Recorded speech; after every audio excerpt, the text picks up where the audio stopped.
ரஜினி சாரை வந்து நம்ம தலைவர்னு சொல்லிட்டே இருக்கிறோம். சரி, அவருக்கு கூட லீடர் அப்படின்ற டைட்டில் வச்சு அவர் படம் பண்ணல. சரிங்க சார். அண்ட் விஜய் இப்போ அரசியலுக்கு வர்றாரு. சரிங்க. அவர் கூட அந்த லீடர் அப்படின்ற டைட்டில் அவருக்கு கிடைக்கல. ஆனா இப்போ நீங்க பேசும்போதே தெளிவா சொன்னீங்க, அரசியலுக்கு இதுக்கும் துளி கூட சம்பந்தமே இல்லை அப்படின்னு. அதனால தான் டைட்டில் கிடைச்சிட்டு நினைக்கிறேன். அந்த ஜனநாயகன். ஸோ அதுலேயும் விஜய் சாரும் குழந்தையும் தான் வரும். இதுலேயும் குழந்தையும் நீங்களும் தான் காட்டியிருக்காங்க, ஹீரோயினை காட்டவே இல்லை. ஸோ ஜனநாயகன் வைக்கிறதுக்கு பதில் லீடர்னு வச்சுருக்காங்களா நேமு? ஏன்ட்ட கேட்குறீங்களா? சேர்த்துதான் சார். அவர் விஜய் சார் வந்து அரசியலுக்கு போயிட்டாரு, அஜித் சார் சினிமா அவுட் ரேசிங்க்கு வந்துட்டாரு, அவரும் சில படம் தான். அந்த கேப்பில் இப்போ வந்து எல்லாருமே லெஜெண்ட் வந்திருக்காருன்னு சொல்லிட்டு இருக்காங்க. இதை எப்படி பார்க்குறீங்க சார்? சோஷியல் மீடியாவில் வந்து நிறைய மீம்ஸ்கள் வரும். சரி, உங்களை பற்றியான நிறைய மீம்ஸ்கள் வந்திருக்கு, நீங்கள் அதை பார்த்துருக்கீங்களா? இல்லை, அதில் வந்து பார்த்தீங்கன்னா எப்போவுமே ஒரு புதுசாக ஒரு இடத்துக்கு ஒருத்தர் வரும்போது விமர்சனங்கள் வரும். இப்போ ஸ்டார்டிங்கில் பார்த்தீங்கன்னா ரஜினி சாருக்கு வராத விமர்சனங்கள் யாருக்குமே வர்றது இல்லை. ஸோ விமர்சனங்கள் வந்து வந்தாலும் நம்ம வந்து ஒரு நம்பிக்கையோட, நம்மளுக்கு ஒரு இலக்கு தெரியும், அந்த இலக்கை நோக்கி நம்ம பயணிக்கும்போது நம்ம கிளியராக மைண்டு அதை நோக்கி பயணிக்கும் போது அது வெற்றி கிடைக்கும் போது அந்த விமர்சனங்கள் அப்படி பாசிட்டிவாக மாறிடும். இதுதான் என்னுடைய கொள்கை. இல்லை, எனக்கு டிஃபிகல்ட்டுன்னு பார்த்தீங்கன்னா நம்ம விடிவி கணேஷ் சார் தான். ஏன்னா அவர் கூட நடிக்கிறதுன்றது எனக்கு அதான் மிகப்பெரிய சவாலாக இருந்தது இந்த படத்தில்.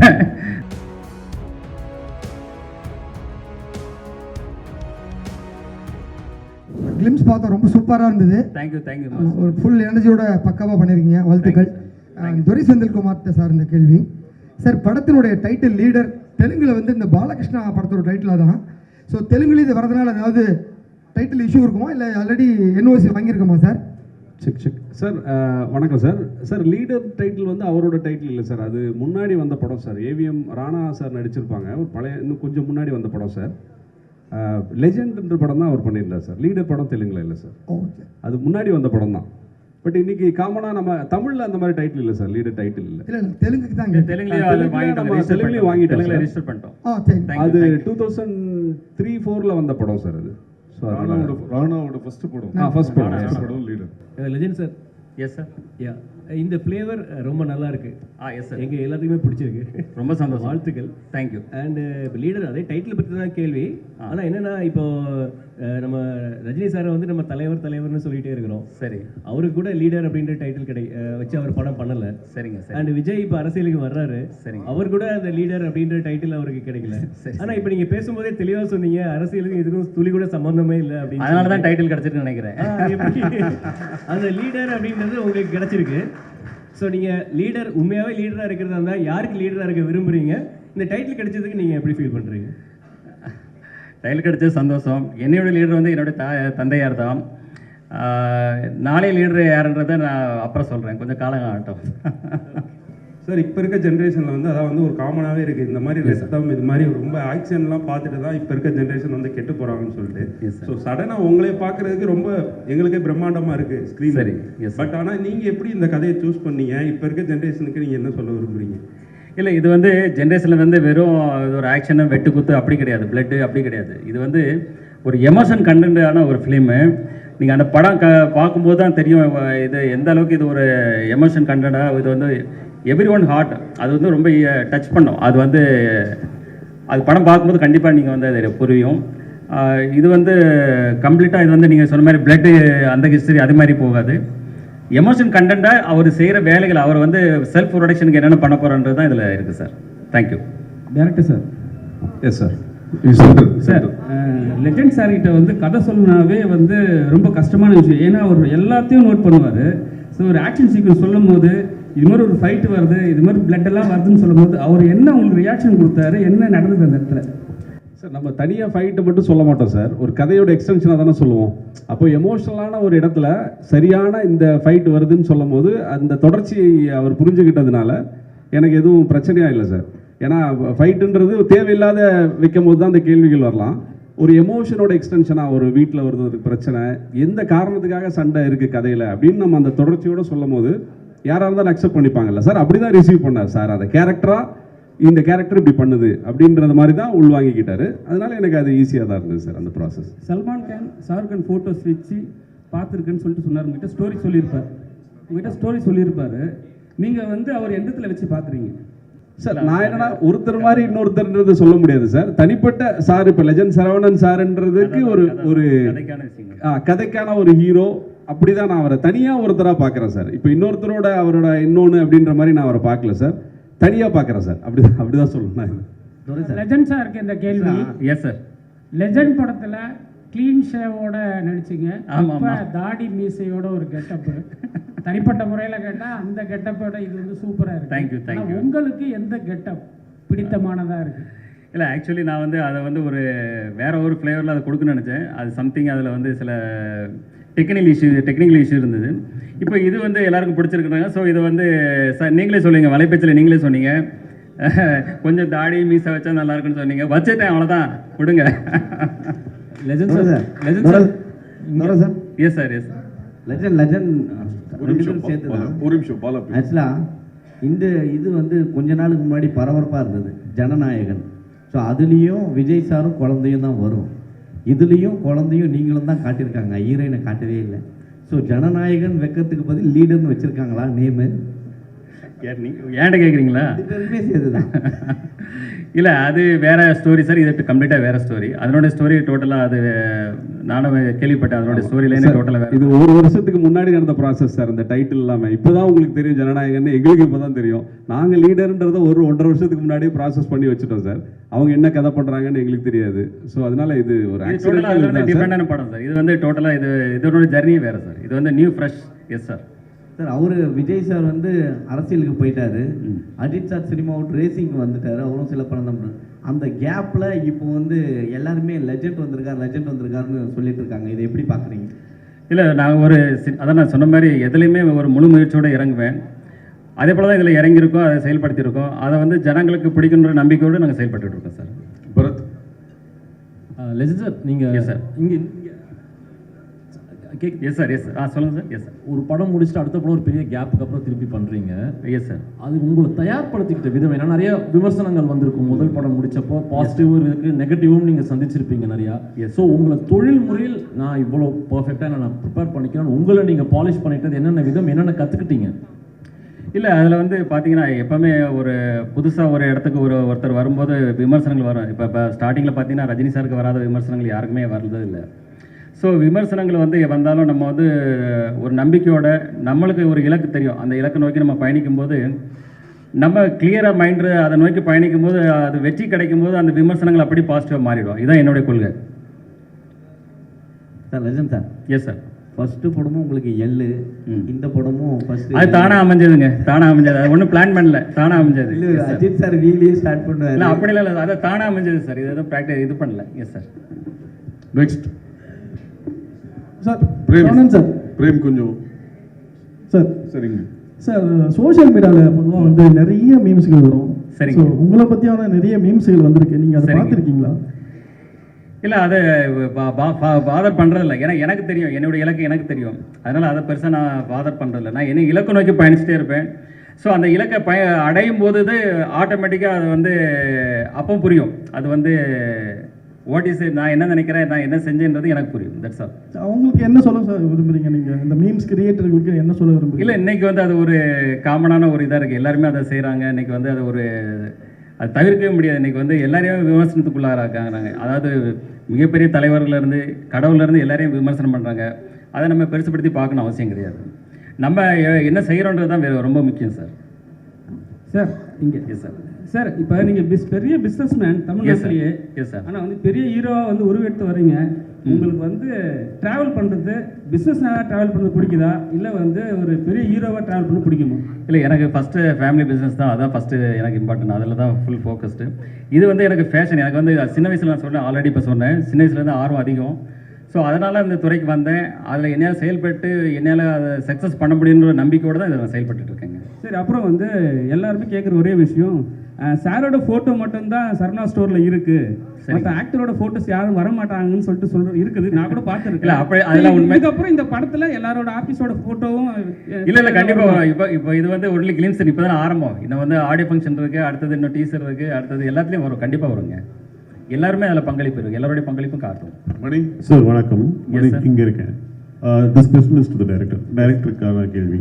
சார் இந்த படத்தினுடைய பட்ஜெட், ஏன்னா இது வந்து this comes from a very powerful production house, அதனால் ஆப்வியஸ்லி வந்து பட்ஜெட்டினுடைய டீட்டெயில்ஸ் எங்களுக்கு சொன்னீங்கன்னா நல்லாயிருக்கும். அண்ட் இதுக்கு ஷூட் பண்ண எடுத்துக்கிட்ட டியூரேஷன், எங்கெல்லாம் ஷூட் பண்ணியிருக்கீங்க, படத்தில் சொல்ல வர மெசேஜ் ஏதாவது இருக்கா, அதை பற்றியும் சொன்னீங்கன்னா நல்லாயிருக்கும். S sir. சார் அரவுண்ட் எனக்கு எக்ஸாக்டாக தெரியல சார், பட்ஜெட் வந்து சாருக்கு தான் தெரியும். நான் என்ன கேட்டனோ எல்லாமே பண்ணி கொடுத்தாருன்றது தான் எனக்கு தெரியும். அதை தாண்டி அவர் எதையும் கேட்கவும் அலோவ் பண்ணல. இந்த படம் வந்து தூத்துக்குடியில் பண்ணியிருக்கோம் சார், ஜார்ஜியாவில் ஒரு 15 days ஃபாரின் ஷூட் பண்ணியிருக்கோம், ராஜஸ்தானில் ஷூட் பண்ணியிருக்கோம், ஊட்டியில் ஷூட் பண்ணியிருக்கோம், இப்படி பல இடங்கள் பண்ணியிருக்கோம் சார். ஒரு 90 days அரவுண்ட் 90 days கிட்ட ஷூட்டிங் போச்சு சார். 97 ஒரு 7 நாள் ஒரு வேற ஒரு டேஸ் தான் 97. கிட்டத்தட்ட எல்லாமே 1.5 கால்ஷீட் பார்த்தீங்கன்னா 150 நாள் மைண்டில் வச்சுருங்க. ஸோ அப்போ எவ்வளோ பெரிய படம், ஆனால் அதை கிறிஸ்பாக அதை வந்து 2 hours 20 minutes 15 minutes அப்போ அந்த அளவுக்கு அதை கிறிஸ்பாக எப்படி கொண்டு வந்திருக்காருன்னு பாருங்க. அப்போ அது அதனுடைய அந்த அளவுக்கு அவர் வந்து மெனக்கெட்டுருக்காரு. சார் 3 பேருக்கும் சார் இங்கே சார் ஜிப்ரான் சார் ஃபஸ்ட்டு, இந்த படத்தில் நீங்கள் சந்தித்த டிஃபிகல்ட்டிஸ் எதனால் இருக்கா?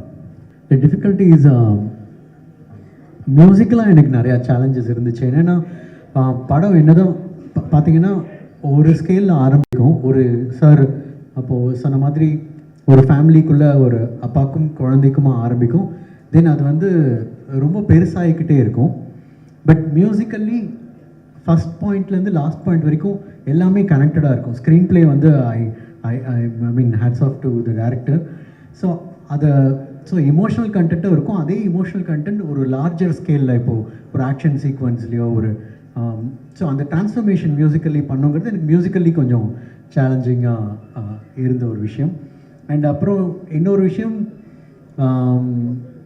வேறு டைரக்டரோட பிகாஸ் அவரோட ரொம்ப கிளாரிட்டியாக இருந்தார். இது வேணும் எனக்கு, இந்த ஆப்ஷன்ஸ் போகிறது, இது இப்படி இருக்கலாம், இல்லை எனக்கு கொஞ்சம் டைம் கொடுங்க, நான் ஃபஸ்ட்டு ஒன்று ஓகே பண்ணிட்டு செகண்ட் ஒன்று ஓகே பண்ணுறது, இன்னும் அந்த மாதிரி எனக்கு கன்ஃபியூஷன்ஸ் இல்லை. ஸோ அதனால் எனக்கு இது எனக்கு ரொம்ப ஹெல்ப்ஃபுல்லாக இருந்துச்சு இந்த பாட்டு நான் சொல்லுவேன்.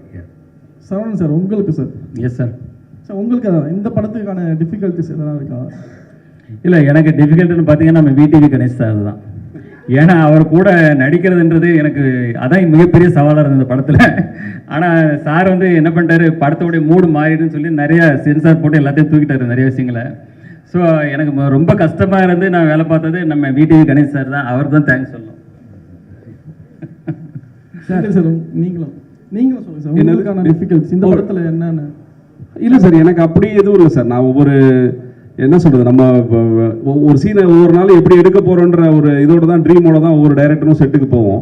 அது கரெக்டாக முடிஞ்சுதான்றதை ஈவினிங் டபுள் செக் பண்ணுவோம். அப்படி தான் நான் இந்த ப்ராசஸை பார்த்தேன், அப்படி தான் இதுக்குள்ளே இருந்தேன். எனக்கு தனியாக அப்படி எதுவும் கஷ்டமாக எதுவும் தெரியல சார் இந்த படத்தில். இன்னும் சொல்ல போனால் எனக்கு சில படங்களில் நம்ம ப்ரொடியூசரை சில விஷயங்கள் கன்வின்ஸ் பண்ண வேண்டியிருக்கும். இந்த படத்தில் நான் என்ன நினைக்கிறேனோ அது எல்லாத்தையும் பண்ண முடிஞ்சதுனால எனக்கு கொஞ்சம் ஈஸியாக தான் இருந்தது இந்த படம் பண்ணுறது மற்ற என்னோட படங்களை விட. அப்படி தான் நான் சொல்லணும் சார். சரவணன் சார் சார் மோகன் அங்கே முடிச்சுட்டு வரட்டும். அதாவது சொல்லுங்க. சினிமா சார்ந்த விழாக்களுக்கு வந்து சினிமா சார்ந்த பிரபலம் வச்சு தான் ஆடியோ ஃபங்க்ஷனோ டீசர் எல்லாம் வெளியிடுவாங்க. சரி. ஆனால் நீங்கள் விக்ரமராஜா சார் வச்சு பண்ணியிருக்கீங்க, அதுக்கு காரணம் என்ன? இல்லை, அவர் என்னுடைய நண்பர், நீண்டகால நண்பர். அதாவது இன்னைக்கு வியாபாரத்துறையில் என்னுடைய துறையிலே அவர் இருக்கிறாரு, அதை சார்ந்த மக்கள் அவர் கூட இருக்காங்க. ஸோ அந்த நட்பு ரீதியாக நான் வந்து அவரை என் கூட இணைச்சிக்கிட்டேன். அந்த நட்பு இன்னைக்கு இல்லை, இன்னைக்கு ரொம்ப சிறு வயசுலேருந்தே இருக்குது. இந்த நட்பு எங்கே தொடரும், இது வந்து அதுக்கு எல்லையே கிடையாது. சார் ஃபஸ்ட்டு வந்து லெஜண்ட் சரவணா பேர் இருந்தது சார். அப்போ வந்து லெஜண்ட் சார்னு கூப்பிட்டுருந்தாங்க. இப்போ லீடர் சரவணான்னு சொல்லிட்டு போடுவாங்க சார் நேமு, இல்லை வந்து கண்டினியூவாக லெஜண்ட் சரவணா வரும்? படத்தோடைய பேர் தான் இல்லை லீடர், என்னுடைய பேர் லெஜண்ட் சரவணன் தான் சார். ஏன்னா ஆக்சுவலி சரவணன் தான் இருந்தது. அப்புறம் அந்த கடை பேர் வரும்போது லெஜெண்டுன்னு வரும்போது நிறைய சரவணன் இருந்ததால லெஜண்ட் சரவணன்னு அதை கொஞ்சம் மாற்றிக்கிட்டோம், அவ்வளோதான். That's all. Legend sir director stunt அதிகமாக பண்ணிருந்ததா சொன்னாங்க. ஸ்டண்ட் பார்க்கும்போது கிளிம்ஸ்லேயே காமிச்சிங்க. ஆமாம். இதுக்காக டைரக்டர் ஏதாவது ப்ராக்டிஸ் அனுப்புனாரா? ஏன்னா இப்போ சமீபத்தில் ஆன் ஸ்பாட் பண்ணுறது தான், எல்லாமே ஆன் ஸ்பாட் தான், இறங்கி அடிக்கிறது தான். ஆமாம் ஆமாம். அது சொல்லுவார் அவர் இதில் சொல்லுவார், தலைவர் யார் சன் மாஸ்டர் சொல்லுவார், அன்னைக்கு ஆடியோ ஃபங்க்ஷனில் சொல்லுவார். சார் இயக்குனர் சார். Yes sir. இந்த சைடு சார். எங்கே சார்? இங்கே சார். ரைட் சார், சொல்லுங்கள். கருடன் வந்து மிகப்பெரிய வெற்றி உங்களுக்கு. இப்போ வந்து லீடர் பண்ணியிருக்கீங்க. தமிழக மக்களுக்கு இந்த படம் வந்து என்ன மாதிரி தாக்கத்தை ஏற்படுத்தும் சார்? சார் மக்களுக்கு தாக்கத்தை பெரிய கேள்வியாக இருக்குது சார். இது அந்த அளவுக்குலாம் இல்லை சார். ஒரு திரைப்படமாக அவங்களுக்கு ஒரு என்டர்டெயின்மெண்ட்டும் ஒரு டேக் அவே பாயிண்ட்டும் நம்ம சின்னதாக ஒன்று பண்ணிட்டாலே ஒரு பெரிய அச்சீவ்மெண்ட் தான் சார் இன்றைக்கி இருக்கிற தமிழ் சினிமா சூழலில். ஏன்னா இது பிஸ்னஸும் சேர்ந்தது இல்லை சார் ஒரு திரைப்படம்ன்றது. ஸோ இதில் அந்த பிளெண்டு கரெக்டாக இருக்கும் சார். ஒரு டேக் அவே இருக்கும், ஒரு ஃபேமிலிக்கான என்டர்டெயின்மெண்ட், அது கூட எல்லாமே சேர்ந்த மாதிரியான ஒரு கமர்ஷியல் பேக்கேஜ் தான் சார் அந்த படம். சரவணா சார், சார் ஃபஸ்ட்டு படம் வந்து சூப்பர் கான்செப்ட். அதாவது சுகர் பேஷண்ட் வந்து மருந்து, அதுக்காக நீங்கள் இறங்குனீங்க, அதுவே பெரிய ஒரு வரவேற்பாக இருந்தது. Yes sir. ஆனால் இப்போ சமீபமாக பார்த்தீங்கன்னா இந்த போதை கலாச்சாரம் அந்த படங்கள்லாம் வர ஆரம்பிச்சுது. ஸோ இந்த மாதிரி போதை கலாச்சாரம் அந்த மாதிரி உங்கள்கிட்ட ட்ரெண்டிங்கில் அந்த மாதிரி ஸ்டோரிஸ் ஏதாவது வந்தால் நடிப்பீங்களா? மக்களுக்கு மெசேஜ் சொல்கிற மாதிரி படங்கள் நடிப்பீங்களா? இல்லை, எப்போவுமே இதில் வந்து ஒரு கான்செப்டோட தான் இருக்குது. இதில் வந்து பார்த்தீங்கன்னா பார்க்கும்போது எல்லாருமே ஒரு பாசிட்டிவ் வைப்ரேஷன் வரும். கண்டிப்பாக நெகட்டிவ் ஷேடான விஷயங்கள் எதுவுமே நான் பண்ண மாட்டேன். ஸோ இது ஒரு பாசிட்டிவ் தான். இந்த படத்தில் பொறுத்த வரைக்கும் எல்லாமே கம்ப்ளீட்டாக பாசிட்டிவாக தான் இருக்கும். Sir Saravanan sir. Yes sir. இங்கே சார் பட்டி தொட்டி எல்லா இடத்துலையுமே உங்களுக்கு தெரியும். Yes sir. இந்த படத்தை நீங்கள் அடிமட்ட மக்களுக்கும் போய் சேர அளவுக்கு நீங்கள் என்ன மாதிரி எடுத்துகிட்டு போய் சேர்க்க போகிறீங்க சார் இந்த படத்தை? இல்லை, அதுக்கு முதல்ல ஆச்சாரம் தான். இது உங்கள் முன்னாடி தான் இப்போ இருக்கும். இது உங்கள் முன்னாடி இருக்கிறத விட வேற என்ன இருக்குது? பட்டி தொட்டிக்கிட்ட போய் சேர்றது நீங்கள் தான் ஆகும். உங்கள் மூலமாக தான் எல்லாத்தையுமே சேரப்போகுது. இதை விட பெருசு என்ன இருக்குது sir? Legend sir. Yes sir. ஆக்சுவலாக படங்களில் வந்து பார்த்தீங்கன்னா மாஸ் ஹீரோக்கள் இப்போ சமீபமாக பார்த்தீங்கன்னா யோகி பாபு வாயில் கூட சிகரெட் வச்சுட்டாங்க. சரிங்க. ஆனால் நீங்கள் ஸ்டார்டிங்லேருந்து அந்த இது பண்ணலை. ஆமாம், சிகரெட் தண்ணி வந்தால் சிகரெட்டு ட்ரிங்க்ஸ் ரெண்டுமே பண்ண மாட்டேன். கேட்க அவ்வளோதான் போதுமா? நான் ரியல் லைஃப்லையும் பண்ணுறதில்ல, சினிமாவிலையும் அது பண்ணுறதில்ல. Sir Saravanan sir. Yes sir. முதல் படத்தில் ஊர்வசி ரவுத்தையில் வைக்கிறீங்க. ஆமாங்க ஆமாம். இந்த படத்தில் ஹீரோயினை கண்ணில் காட்ட மாட்டேங்கிறீங்க. இல்லை, ஆல்ரெடி நான் தான் சொல்கிறேன் மேடம், பாயல் ராஜபுத்னு சொல்லிட்டு ஆடியோ ஃபங்க்ஷனில் எல்லாருமே கலந்துக்குவாங்க. எல்லா ஆர்டிஸ்டும் கலந்துக்குவாங்க. நெக்ஸ்ட் சார் வணக்கம். வணக்கம். வணக்கம் சார். பாலமுருகன் சாணக்கியால இருந்து. S sir. சார் துரை செந்தில்குமார் சாரோட கதை பண்ணணும்னு எதன் அடிப்படையில் இந்த இயக்குனர்கிட்ட படம் பண்ணணும்னு நீங்கள் முடிவு? இல்லை, நான் வந்து மிகப்பெரிய டைரக்டர்ஸ் 2-3 பேர்கிட்ட பேசிகிட்டு இருந்தேன். அது வந்து எனக்கு சில உடன்பாடுகள் ஏற்படலை. சார் கூட உட்கார்ந்து பேசும்போது எனக்கு அவங்க சொன்ன கதையாகட்டும் மற்ற விஷயங்களாகட்டும் எனக்கு ரொம்ப பாசிட்டிவாக இருந்தது. ஸோ அதனால் அவர் கூட இணைந்து இதை பணியாற்றும் போது தான் தெரிஞ்சது இந்த அளவுக்கு பிரமாதமாக இவர் பண்ணிட்டு இருக்காரு, ரொம்ப நல்லா இருக்குன்னு சொல்லிட்டு உடனே இப்போ பாதி படம் போயிட்டு இருக்கும்போது அடுத்த படம் பண்ணணும் சார்னு சொல்லிட்டு இப்போ படம் முடிகிறதுக்கு முன்னாடி அட்வான்ஸ் கொடுத்து அவருக்கு அக்ரிமெண்ட்டும் போட்டாச்சு அடுத்த படத்துக்கு.